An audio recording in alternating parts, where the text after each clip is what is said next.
Actually, I think proper is for those people who try to be something when they weren't. I just am, and I do what I want.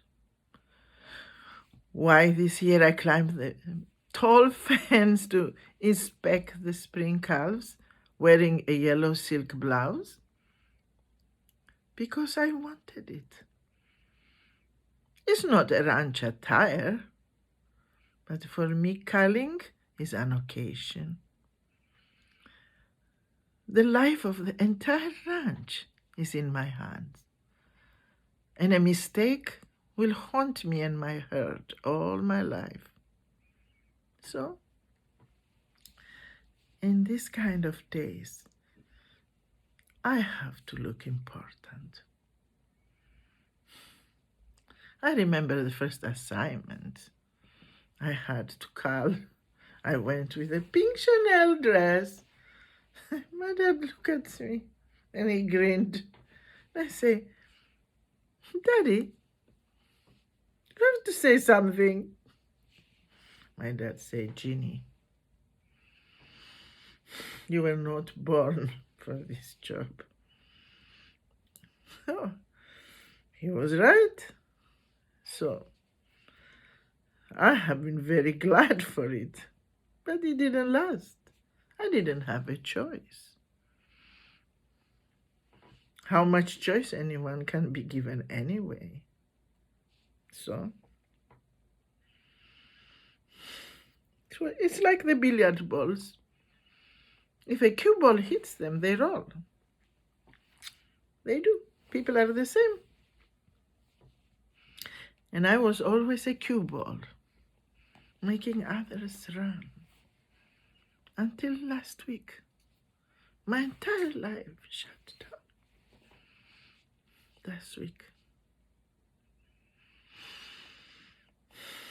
Reverend, I've sinned, and I'm sinning, and I sin, and I cannot stop sinning.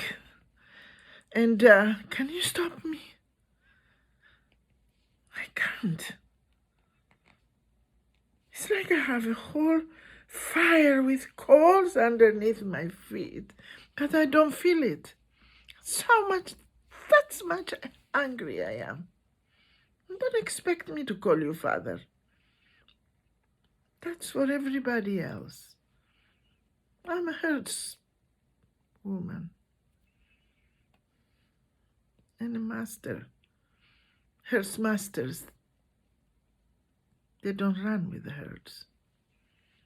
So I wonder, last week there was a task given to me that was the biggest of all. And you think that a person like me who knows how to cull could be easy for this kind of burden. But so much cruelty, especially now in the sunset of life. I wonder sometime when that Moses showed the bush burning, if he was enraged or furious.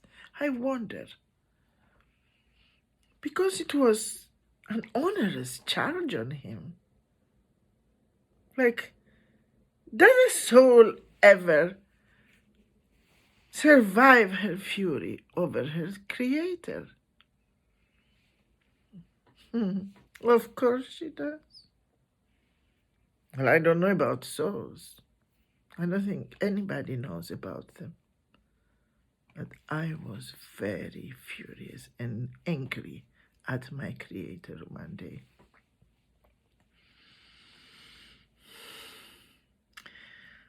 "40 years ago, my entire life fell beneath me. I was having a great life. And I remember that day the peaches had come. The entire house has this divine fragrance. And almost you taste in your mouth the jam that I was gonna make. And Oh, I remember my husband used to call me Peach because he laughed so. And I used to take one peach and feel it in my cheeks. It's so soft. I took a knife and I was ready to start cutting them. When a hired hand came, he was all full of tears, pale, shaking. And I say, what's wrong? He says, Scott was attacked by a bull. A bull? Call the ambulance, I said, and I went out immediately. When I went out in the corral, other hired hands were holding the belly of my husband so his intestines will not come out. And it was everything blood. Blood was coming from his nose. I didn't know what to touch.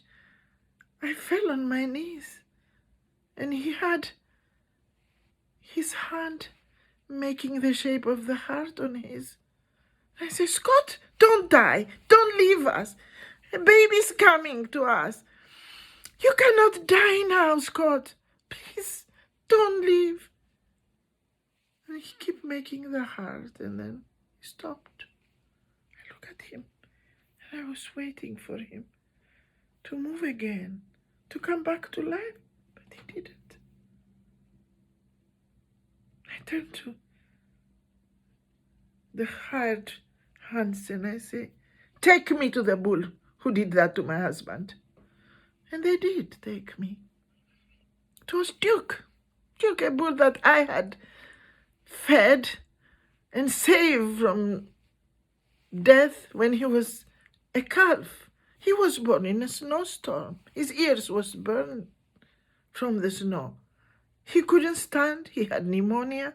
My father told me, let's cull this bull.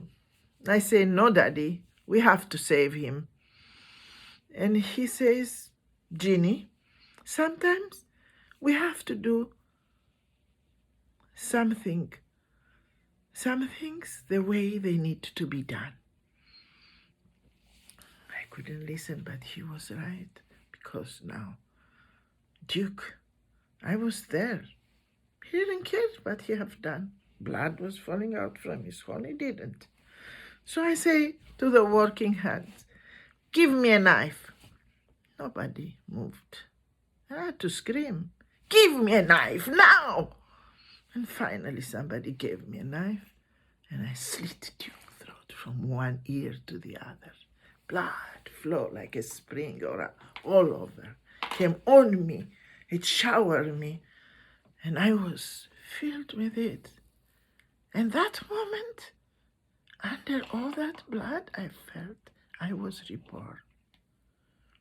I knew from that moment on, I will always do things the way they need to be done, no matter how much they might hurt me.